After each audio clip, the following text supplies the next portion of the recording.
Olá, bom dia pessoal do sétimo ano, tudo bem? Mais uma aula de história. Olha só, o tema: a modernidade europeia e a busca da recriação do mundo clássico. O mundo clássico, durante muito tempo, é defendido como a cultura principal do mundo, a cultura do mundo grego, do mundo romano, a cultura que seria o espelho para todas as demais culturas. Mas existem muitos erros que a gente vai tentar falar sobre isso aqui hoje. O que é o mundo bárbaro? O que é o mundo clássico? Essa é a cena de um filme tentando recriar como seria a organização do exército romano. Tudo muito bonitinho, muito bem organizado. Essa é uma pintura que tentava mostrar um guerreiro bárbaro, provavelmente da época do final do Império Romano. Tá? Bom, como surgiu essa expressão mundo clássico e mundo moderno? No período de 1500 e 1600, vários artistas e pensadores que viveram na Europa criaram a definição da palavra clássico. Clássico para eles seria tudo que fosse muito bem feito, que se mostrasse muito bonito, feito com capricho e zelo, ou que inspirasse a busca da perfeição, do capricho, do zelo, do muito bem feito e do muito bonito. Resumindo, o mundo grego e o mundo romano. Então aqui nós temos aqui obras do período dos poetas, dos artistas, dos pintores, dos estudiosos e filósofos do humanismo, tá? Retratando justamente o mundo grego e o mundo romano. Também atribuíram à palavra clássica as ideias e invenções que tudo que os romanos construíram e os gregos também era perfeito, maravilhoso. Isso dá uma ideia equivocada sobre a Idade Média, então. Daria a ideia de que tudo que foi feito na Idade Média era ruim, era menos bom, era incompleto e que não servia mais. Mas olha só, nessa imagem aqui, nós temos aqui o Olimpo, o panteão dos deuses gregos e romanos. E alguém colocou Jesus aqui, ou pelo menos seria a representação de Jesus. Mas no Monte Olimpo, o deus principal, segundo a religião deles, não era Jesus, era Zeus, representado aqui. Mas olha só, uma barba em Zeus, uma toga que passava pelo ombro, a pele clara, Jesus também está aqui com a pele clara, então isso vai influenciar essa busca da arte clássica feita pelos renascentistas, pelos historiadores depois que viveram no século 17, 18, 19, vai levar a uma mistura de valores da religião católica com a cultura grega romana. Bom, é no sentido das invenções, dos modelos e construções, da produção artística e da manifestação da cultura que nós vamos agora, a partir de agora, usar a palavra clássico. Porque hoje a palavra clássico ela pode ser referida a muitas coisas. Um jogo entre Goiás e Flamengo não vai ser um clássico, mas se for um jogo entre Flamengo e Corinthians, é tido como um clássico. No domingo teve aquele jogão, né, Flamengo Internacional, que praticamente definiu o Campeonato Brasileiro.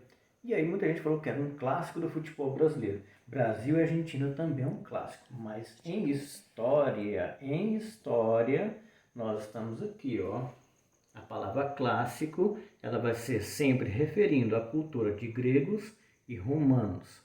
Mas, todavia, entretanto, porém, porquanto, tem um probleminha nisso. Nenhum grego, nenhum romano achou que a cultura dele era clássica. Nenhum deles achou assim, nossa, minha cultura é a top das tops, acima de todas as outras culturas do mundo. Muito pelo contrário, achava sim que a cultura deles era boa, mas não chamava ela de clássico. Essa palavra, cultura clássica, a expressão clássico é criada na Europa entre os anos 1500, 1600, 1700, tá? Agora, tem um probleminha aqui, tá bom? Os gregos e os romanos, eles eram preconceituosos com a cultura de outros povos. Aí a gente começa a entender a confusão que veio depois, na época do Renascimento, na época do ano 1500. Bom, aqui já vem a pergunta, por que, se nenhum grego nem um romano se achava clássico, os pensadores europeus consideraram as culturas gregas e romanas como clássicas? Bom, a questão está justamente no que aconteceu na Europa entre o ano 500 e o ano 1500, tá? Aproximadamente no ano 350 começou uma onda de invasões no Império Romano. Diversos povos começaram a invadir o Império Romano. E no ano 500 da nossa época, tá aqui, ó, do nosso calendário, tá? O Império Romano, ele deixa de existir. Quando ele deixa de existir, existe uma confusão geral na Europa. Confusão essa porque não havia mais nenhum governo estabelecido. Havia reinos bárbaros, tá? Que foram criados em cima daquilo que era o Império Romano. Mas olha só o que os romanos diziam dos bárbaros. Os povos germânicos eram quase selvagens, não viviam nem como grego, nem como romanos.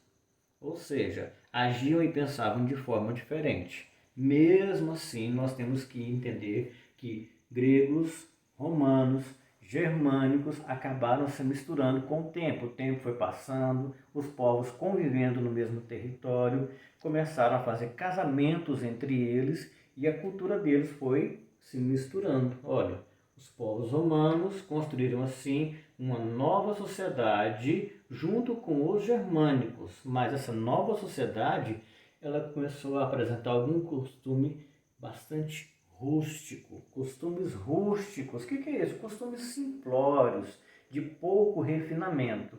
Então, quando chega no ano 1500, 1600, as pessoas que começaram a estudar nas faculdades, nas universidades, descobrindo a obra antiga de gregos e romanos, olhavam para o que viam ao redor deles, as pessoas mais pobres, a herança que havia dos costumes bárbaros no meio da cultura romana, e aí eles começaram a olhar para aquilo tudo e chamar aquela época anterior de época medieval. Uma época em que se desenvolveram costumes rústicos. É nesse... Opa, perdão. O professor cometeu um erro aqui. O que tem tudo isso a ver com a modernidade? O que tem a ver com o nosso tempo? O clássico, o rústico, o medieval, a modernidade. O que isso tem a ver com o nosso tempo? Bom, vamos voltar no termo clássico, tá? Olha, esses homens que criaram a expressão clássico desenvolveram preconceitos contra os costumes e conhecimentos criados depois que os bárbaros invadiram o Império Romano e misturaram-se com a população romana. Aí os pensadores da época do século XV, XVI e XVII denominaram o espírito de Idade Média. O problema é que foi muito copiado esse modelo, esse pensamento, aqui na América também, até bem pouco tempo atrás. Então eu estudava a história antiga, a medieval, a moderna, chegou a modernidade e começa a dizer que a Idade Média foi um período das trevas, que nada de bom foi criado. Mas justamente por causa do preconceito. E como surge esse preconceito? Bom, o preconceito ele surge da negação, a negação daquilo que eu não quero, que eu não gosto, aquilo que eu falo assim, nossa, mas isso aqui podia ser diferente do que é, ou eu gosto daquele outro comportamento e não gosto deste, eu já estou sendo preconceituoso. Então o preconceito é coisa do ser humano, é inerente ao ser humano. Como os homens, as mulheres, criam preconceitos ao longo do tempo? Bom, no caso dos renascentistas, daqueles filósofos chamados de modernistas da época moderna, eles estudaram em escolas católicas.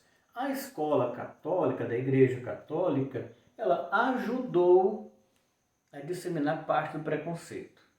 Porque os padres católicos, eram formados dentro da cultura romana e conviviam do lado de fora com uma grande parte da população que misturava a cultura romana com cultura germânica. Então esse preconceito ele estava ali, ele era diariamente visível para os padres. No século XVII, os filósofos mostraram claramente esse preconceito, eles expuseram esse preconceito. Esse preconceito a gente pode abordar ele de diversas formas. Eu poderia mostrar para vocês algumas cenas do filme Harry Potter, por exemplo, que lá a pesquisadora, a escritora do filme, ela pesquisou a história medieval para escrever o filme. Ela usa uma passagem em que a Hermione é ofendida pelo Draco Malfoy. O Draco fala assim para ela que ela é um sangue ruim. O que isso tem a ver com a Idade Média? Bom, a família do Draco ela era considerada sangue puro, daqueles romanos então que não teriam se misturado com os bárbaros. Já a família da Hermione, então, seria uma família da mistura de um romano com um bárbaro, o que foi muito comum na Idade Medieval. Então, ela pegou isso do conhecimento que ela teve na escola, onde ela estudou depois na faculdade também, para escrever a história do filme. A trilogia, 5, 6, 7 filmes, não sei, Harry Potter e a Pedra Filosofal, O Prisioneiro de Azkaban e muitos outros que vieram depois, ela não tirou aquilo do nada da cabecinha dela, não. Ela estudou história para escrever. E se você estudar história, você pode se tornar um grande escritor? Bom, depende dos seus dons e do seu empenho, né? Nessa obra aqui, olha que beleza. Qual delas está mais bem acabada? Esta ou esta? Qual delas foi feita com mais capricho? Observe que aqui nessa nós temos um divisor bem ao meio, um intervalo entre as mulheres e os religiosos. Uma Bíblia sendo entregue de presente para uma mulher, certamente uma mulher muito importante. Mas olha só, o vestido dela, as criadas ao redor, tudo isso mostra para nós que ela é sim uma mulher importante. As mulheres importantes aprendiam a ler e a escrever na época medieval. As mulheres pobres, não. Então isso aqui é uma mulher da nobreza. A profundidade da tela. A tela tem uma profundidade. Ela mostra o interior do ambiente onde eles estão. Um salão de um castelo, por exemplo. Nessa outra imagem aqui, não tem um acabamento tão bom quanto aqui.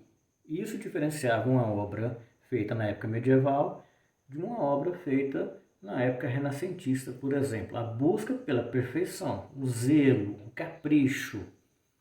Quer dizer então que esse camarada que pintou essa obra não teve capricho? Não é bem assim, depois a gente vai explicar sobre isso, tá? Mas olha só, voltamos à questão da Igreja Católica. Será que a Igreja Católica influenciou e prejudicou a construção dos valores científicos e artísticos na chamada época medieval? E mais uma coisa que a gente tem que saber, tá? Época medieval na Europa. Não tem época medieval nem na América, nem na África e nem na Ásia, tá bom? Mas, então, como Igreja Católica, voltando, os romanos não eram politeístas, como agora a gente está falando de Igreja Católica? Bom, a Igreja Católica ela foi criada em 390 da nossa época, bem no meio das invasões bárbaras, tá? Por um imperador romano. Olha o nome dele aqui, bem bonito, Teodósio, tá bom? Teodósio ele criou uma lei proibindo todas as demais religiões do Império Romano. Olha, cria-se uma lei, uma proibição. A ordem imperial, pela lei, permitiria apenas o cristianismo a partir do ano 390, tá bom? Mais ainda, determinou que todas as crenças deveriam ser supervisionadas pelo governo. O governo seria o responsável por fiscalizar o fim das outras religiões em todo o território do Império Romano. E, por último, criou um grupo encarregado de fazer isso, de fiscalizar a crença religiosa. Essas lideranças religiosas formaram o que nós chamamos hoje de Igreja Católica. Então, antes de ser só uma instituição religiosa, a Igreja Católica foi um órgão do Império Romano, criado pelo imperador romano Teodósio. Tá? Quem são essas lideranças religiosas aqui que eu estou falando? Padres, bispos, arcebispos e cardeais. A Igreja Católica sobreviveu àquela onda de invasões dos bárbaros. Quando o Império Romano acabou, houve uma ausência de estrutura. Não havia leis escritas, não havia tribunais. E a igreja, então, ela acabou criando as próprias escolas dela para ela sobreviver, para formar novos padres, novos bispos e arcebispos e depois também freiras. Tá? O que ela queria com essas escolas? Garantir a continuidade da fé. Então, se o Império Romano acabou, todas as escolas que havia dentro do Império Romano também acabaram. As cidades esvaziaram por causa das guerras. Tudo isso a gente vai falar numa outra aula, tá bom? Eu vou passar um texto para vocês, vou fazer um outro vídeo falando sobre essa questão da crise romana. E a igreja, com essas escolas, ela conseguiu sobreviver ao tempo e às invasões bárbaras. Iniciou-se na Europa uma época em que poucas pessoas sabiam ler e escrever. Muitos reis foram analfabetos por muito tempo. Alguns nasceram, guerrearam, se tornaram reis, reis poderosos, pediram ajuda da Igreja Católica para organizar o seu governo, mas acabaram morrendo analfabetos. Tá bom? Agora, pensa bem, se de alguma forma a Igreja Católica influenciou a cultura na Europa com as suas escolas, e se isso aconteceu, não foi imposto por ela, mas foi consentido por todas as pessoas que procuravam ela para estudar nas suas escolas. Então, as pessoas concordavam de forma direta com os ensinamentos católicos ou de forma indireta. O que é esse concordar? A igreja não queria formar políticos, ela queria formar religiosos. Mas na ausência de uma formação para os políticos, ela colaborou com a formação dos políticos. Mesmo assim, ela sempre fortalecia na formação dos políticos o aspecto religioso.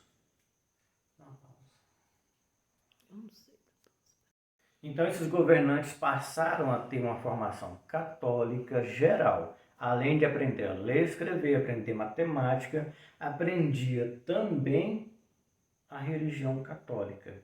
E com o tempo, esses governantes, reis, príncipes, exigiram que os habitantes do seu reino, que ainda não eram católicos, aqueles que eram descendentes dos invasores germânicos, se transformassem também em católicos. Tá?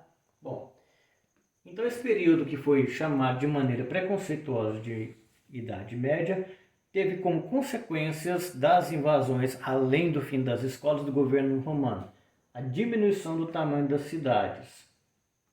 A produção e o fornecimento de alimentos foi prejudicado por inúmeras guerras. Vocês lembram que eu falei que foi do ano 350 ao ano 500 as invasões?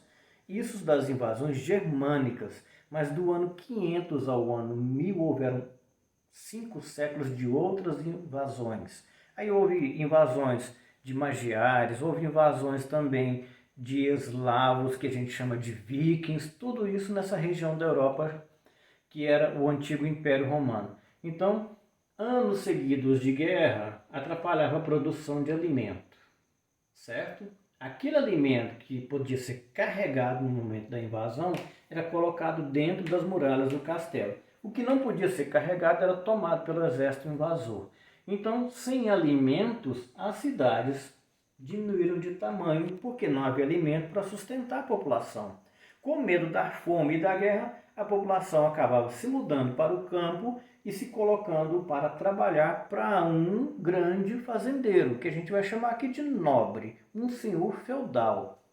Então, diminuição das cidades, crise produtiva, acaba praticamente o comércio monetário envolvendo dinheiro, passa a existir um comércio envolvendo troca de produtos, um produto por outro, e olha só a consequência disso na produção cultural. Olha, artista, cantor, pintor, escultor, ele vive de encomenda. Enquanto tem quem paga pelas obras dele, ele pode viver da arte dele. Mas com a crise que se instalou no Império Romano, muitos desses artistas tiveram que mudar de função, acabaram vivendo como agricultores no campo. Qual a consequência disso? Esses conhecimentos artísticos que eram transmitidos de pai para filho, de geração em geração, eles foram se perdendo com o tempo. Então, não foi só culpa da Igreja Católica, a questão da cultura que se formou na Europa. Foi uma consequência dos fatores que contribuíram para a queda do Império Romano e dos fatores que vieram logo depois da queda, com a continuidade das invasões. Bom, eu quero mostrar para vocês aqui trechos de um filme. O filme é Valente, que vocês devem conhecer. O cinema, de vez em quando, ele dá uma ajudinha para a gente estudar a história. Ele recria algumas histórias. Essa é a rainha, a mãe da princesa Valente. Aqui Valente ainda é uma criança. Mas eu vou colocar para vocês verem um pouquinho.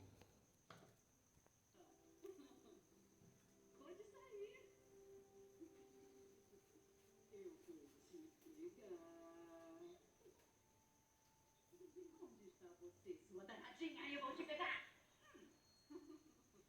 Onde está minha aniversariante? Eu vou engolir você inteira quando eu encontrá-la! Eu vou devorar você! Fergus, não coloque armas sobre a mesa. O que foi que a mãe diz para o pai? Não coloque armas sobre a mesa. Isso quer dizer o quê? Seus modos são grosseiros. O pai é um bárbaro. Olha a diferença das roupas do rei com as roupas da rainha. Foi muito comum o casamento arranjado entre famílias importantes para criar novos reinos bárbaros, selando acordos militares ou mesmo selando uma paz para acabar com a guerra de invasão. Então a rainha era descendente da nobreza romana, o rei um bárbaro. Tá? E ela vai chamar a atenção do rei também com relação à educação da filha.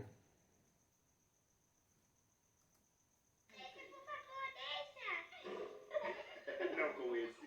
Que tal usar o seu próprio arco? Feliz aniversário, minha querida.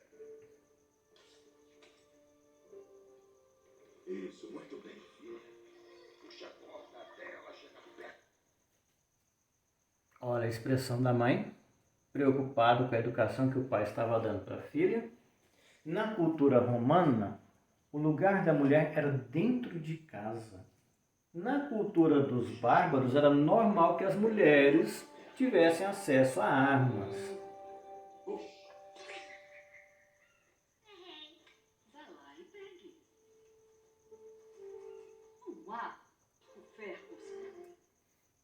Aqui ela está questionando o presente do pai. Como você ousa dar uma arma para nossa filha, uma menina que tem que ser educada segundo a tradição romana, que vai se tornar uma rainha futuramente? Então, o mundo medieval é isso, a junção da cultura bárbara com a cultura romana. Eu sei que vocês já assistiram o filme Valente algumas vezes, até alguns professores passaram para vocês na escola, mas eu sei também que não foi feita essa abordagem histórica. Uma outra passagem do filme que eu quero mostrar para vocês é muito interessante a fala, o enredo do filme, para a gente analisar outros aspectos da questão da história medieval.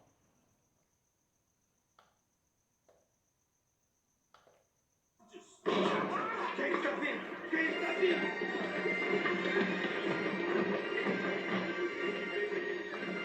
Dos lordes! Os lordes, os nobres, essa é a nova nobreza que se formava na Europa com a invasão romana, perdão, com a invasão germânica no Império Romano.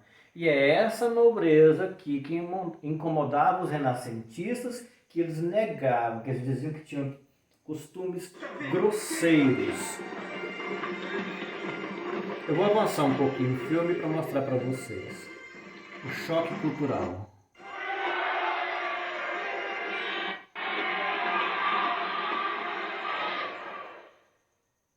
Então, aqui estão os 4 clãs reunidos para... A apresentação. Perceberam que o rei tem dificuldade em falar porque ele foi educado para guerrear.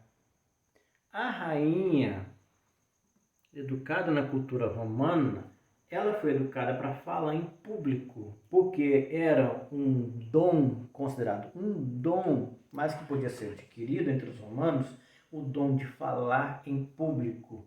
Percebam que quem faz o discurso é a rainha e não o rei. Então que ele mostra claramente no filme, mais uma vez, o choque da cultura bárbara com a cultura romana. A apresentação dos pretendentes! Macintosh! Vossa Majestade, eu apresento meu sucessor e descendente, que defendeu nossas terras dos invasores do norte e, com sua própria espada, até de sangue, derrotou 1000 inimigos. O que a sociedade germânica precisava? A guerra. Vou avançar só mais um pouquinho aqui. Então, numa outra aula, nós vamos ver mais detalhadamente essa questão da cultura grega, da cultura romana misturada com a cultura germânica.